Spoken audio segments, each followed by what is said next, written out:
السلام عليكم ورحمة الله. واحد من عيال عمي شباب راح يزور واحد برضه من الجماعة، لكنه شايب كبير، رجل كبير يعني تجاوز 90 أو قرابة 90، مريض.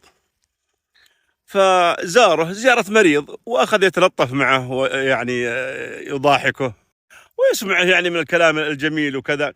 ومما يعني من ضمن ما قال له إن شاء الله يا عم نموت أنا وياك في يوم واحد، يعني قصده إني أنا شباب يعني بطول يعني، وأنت يعني إن شاء الله تلحقني تمشي معي يعني قدام.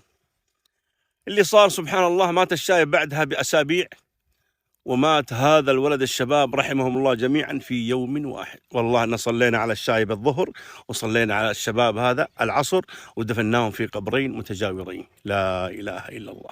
البلاء موكل بالمنطق. قالت امرأة فرعون قرة عين لي ولك، فقال أما لك فنعم، أما لي فلا حاجة لي به.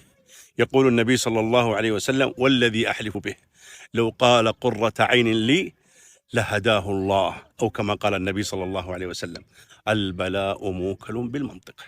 يتضجر أحدهم من ضيق العيش وكثرة الديون، فيقول شكلي أنا بعيش عمري كله فقير وموت مديون. انتبه، البلاء موكل بالمنطق. تتضجر إحداهن من تأخر الخاطب أو تأخر الزواج، تقول شكلي أنا بعنس، شكلي بموت وأنا ما تزوجت، شكلي بموت وأنا ما سمعت كلمة يا ماما. البلاء موكل بالمنطق. دخل النبي صلى الله عليه وسلم على شيخ كبير مريض محموم، فقال له لا بأس طهور إن شاء الله. قال بل هي حمى تفور على الشيخ الكبير تورده القبور. قال فنعم إذن البلاء موكل بالمنطق.